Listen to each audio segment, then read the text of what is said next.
हाय friends, welcome back. तो friends, आज का वीडियो है Iran sending 1700 crore dues of Indian exporters and looking to import big amount of rice this year. तो चलो friends, video शुरू करते हैं और पता करते हैं कि क्या है ये न्यूज तो बड़ी कमाल की लग रही है। तो वीडियो शुरू करने से पहले अगर आप चैनल पर पहली बार ही आए हो और आपने अभी तक सब्सक्राइब नहीं किया है तो जल्दी से पहले सब्सक्राइब के बटन और बेल आइकन को क्लिक कर लो ताकि आपको हमारे सारे न्यू वीडियोस जैसे हम अपलोड करें आपको उसका नोटिफिकेशन मिल जाए। और वीडियो देखने के बाद अगर वीडियो पसंद आए तो कर देना लाइक और शेयर करना ये वीडियो अपने फ्रेंड्स और फैमिली के साथ। तो चलो फ्रेंड्स, शुरू करते हैं आज का ये वीडियो।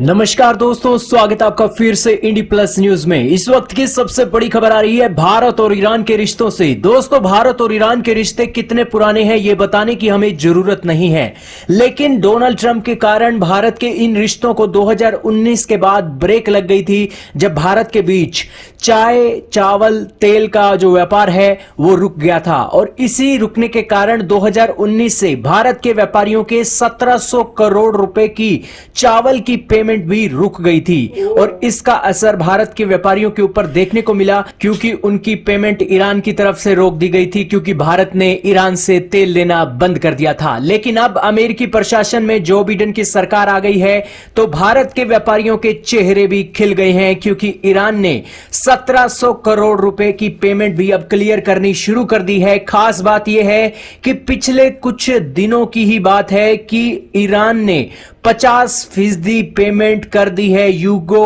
और आईडीबीआई बैंक के द्वारा। करीब करीब 900 करोड़ रुपए भारत के व्यापारियों के बैंक अकाउंट में डाल दिए गए हैं ईरान की तरफ से, ईरान के इंपोर्टर की तरफ से। दरअसल मिडिल ईस्ट 34% भारत के चावल का इंपोर्टर है और ईरान के साथ हमारा जो चावल का ट्रेड है 2019 के बाद 25% तक घट गया था।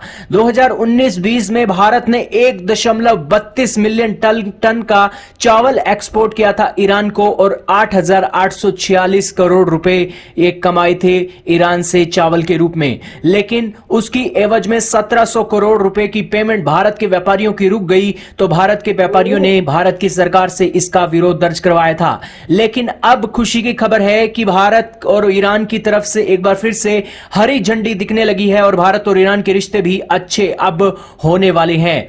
दोस्तों, एक्सपोर्टर्स का यह मानना है कि आने वाले दिनों में बहुत ही बेहतरीन ढंग से भारत और ईरान के बीच में चावल का व्यापार फिर से शुरू होने वाला है। और अगर ईरान भारत से चावल खरीदता है तो आप मानिए कि भारत के किसानों को भी भारत के चावल का जो दाम है बहुत ही किफायती और बहुत ही ज्यादा रेटों में मिलेगा, क्योंकि ईरान अगर चावल मंगाता है तो वो सीधा सीधा भारत के किसानों से जुड़ा हुआ है। एक्सपोर्टर्स ने अभी हाल ही में एक भारत सरकार की मदद से यह सख्ती दिखाई थी। भारत सरकार ने एक्सपोर्टर्स को कहा था कि जब तक आपकी पिछली पेमेंट क्लियर ना हो जाए आप एक्सपोर्ट ईरान को नहीं करेंगे। और इसी के चलते अब ईरान में नवरोज का सेशन स्टार्ट हो रहा है, जो कि नए साल की शुरुआत के दौरान मनाया जाता है। और इस नवरोज के समय में ही ईरान सबसे ज्यादा चावल दुनिया के अलग अलग देशों से खरीदता है। ईरान को हम जितना भी चावल एक्सपोर्ट करते हैं 40% चावल का एक्सपोर्ट ईरान नवरोज के महीने में यानी कि जनवरी से मार्च तक के महीनों में ऑर्डर दे देता है। और जितनी जरूरत होती है उसका 40% हिस्सा ईरान मार्च और इसी के साथ जनवरी तक के महीनों में एक इंपोर्ट कर देता है। हालांकि भारत और ईरान और इसी के साथ अमेरिका जिस तरीके से सैंक्शन का सामना कर रहे हैं, उसी तरीके से ईरान ने एक और बड़ी यहां पर एक लाइन भी देख ली है कि यूएई के जरिए अब पेमेंट की जा रही है भारतीय चावलों की।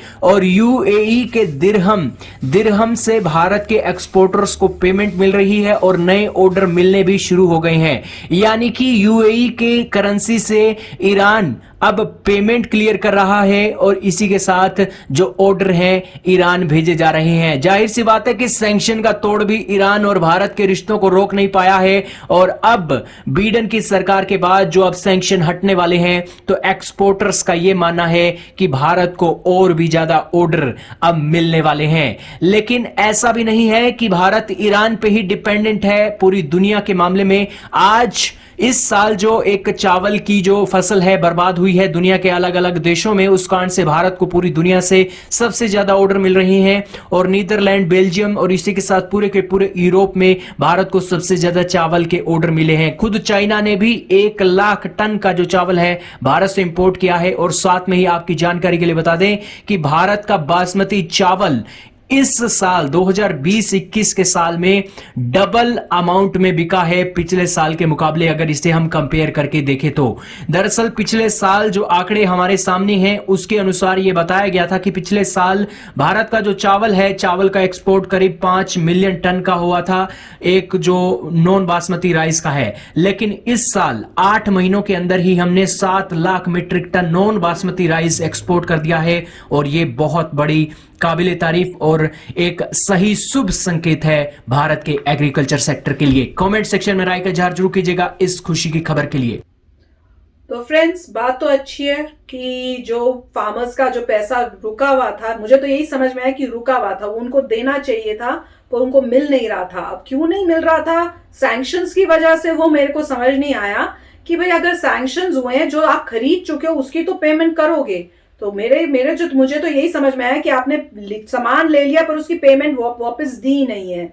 तो वो मेरे को समझ नहीं आ रहा था कि क्यों नहीं दी, इतने टाइम से ब्लॉक करके क्यों रखी। क्योंकि इनके वीडियो में तो यही बोल रहे हैं कि तेल की वजह से कि आप हमसे तेल नहीं ले रहे इसलिए हम आपको ये पेमेंट नहीं करेंगे। तो वो तो मुझे लगा फिर तो गलत बात है अगर ये रीजनिंग है। अगर कोई और रीजनिंग है जो वैलिड है तो फिर तो दूसरी स्टोरी हो गई।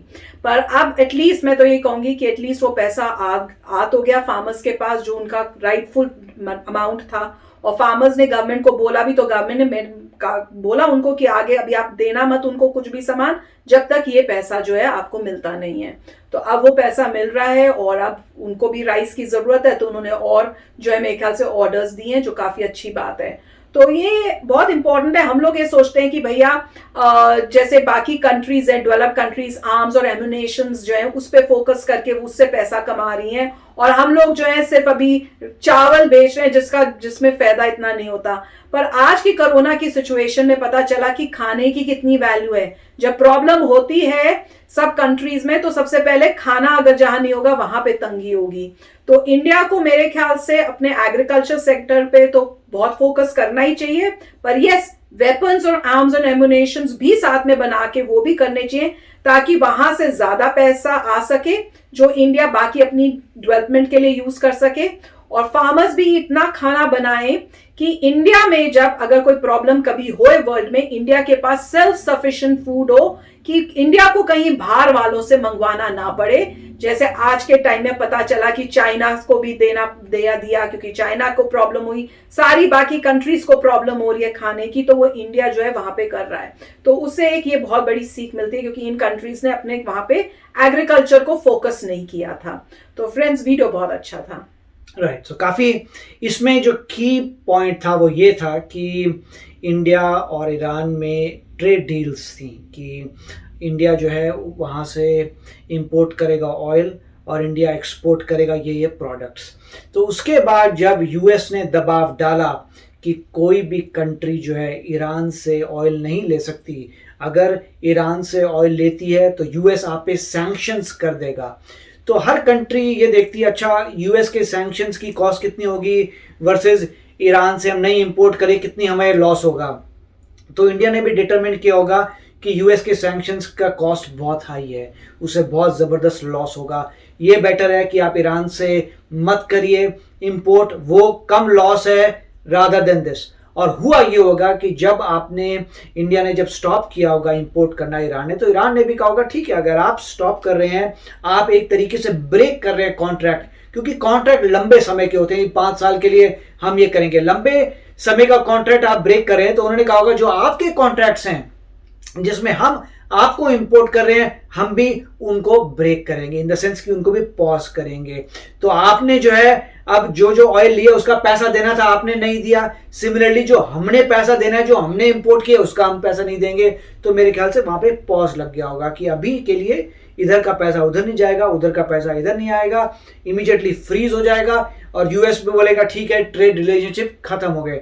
तो अब जो है, क्योंकि और मेरे ख्याल से सभी, ईरान को भी पता होगा, इंडिया को भी पता होगा कि कोई ये परमानेंट हो नहीं सकता, क्योंकि यूएस में डेमोक्रेसी है। जैसे जैसे डेमोक्रेसी में नए आते हैं प्रेसिडेंट्स, पॉलिसीज चेंज होती है, तो सबको पता होगा कि अभी पॉज करिए, फिर जब चेंज होगी सत्ता तब देखा जाएगा। तो वैसे ही हुआ कि अब जैसे चेंज हुई है एस्टैब्लिशमेंट, यहाँ पे मिस्टर जो बाइडेन आए हैं, तो वहाँ पे उन्होंने कहा होगा अब रिज्यूम हो सकता है और इंडिया इंपोर्ट करना शुरू कर देगा ऑयल, और यहाँ से वो आपको पैसा दे रहे हैं जो उन्होंने इंपोर्ट किया था।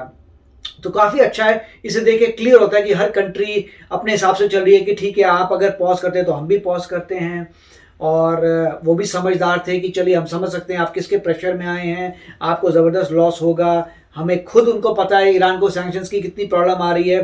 तो उन्होंने भी कहा होगा कि वेट करिए, जब कोई चेंज होती है गवर्नमेंट यूएस की तब देखा जाएगा। तो अभी ये हो रहा है, तो इट्स वेरी नाइस कि एटलीस्ट जिन लोगों का, जिन ट्रेडर्स का पैसा फंसा हुआ था, थैंक गॉड कि उनको बोलेगा कि मेरा पैसा तो वापस आया भैया, ये सब मारा अब जो भी है, मगर आई होप कि मतलब रिलेशनशिप अच्छी रहे ईरान से। यस फ्रेंड्स, तो चलो फ्रेंड्स चलते हैं, मिलेंगे नेक्स्ट वीडियो में बहुत ही जल्द। Till then take care and bye bye. तो अगर आप मेरे इस चैनल पे नए हो तो जल्दी से सब्सक्राइब के बटन को हिट करो और बेल आइकन को क्लिक करो, ताकि आपको मेरा जब नया वीडियो मैं लगाऊं आपको उसके बारे में जल्दी से पता चल जाए।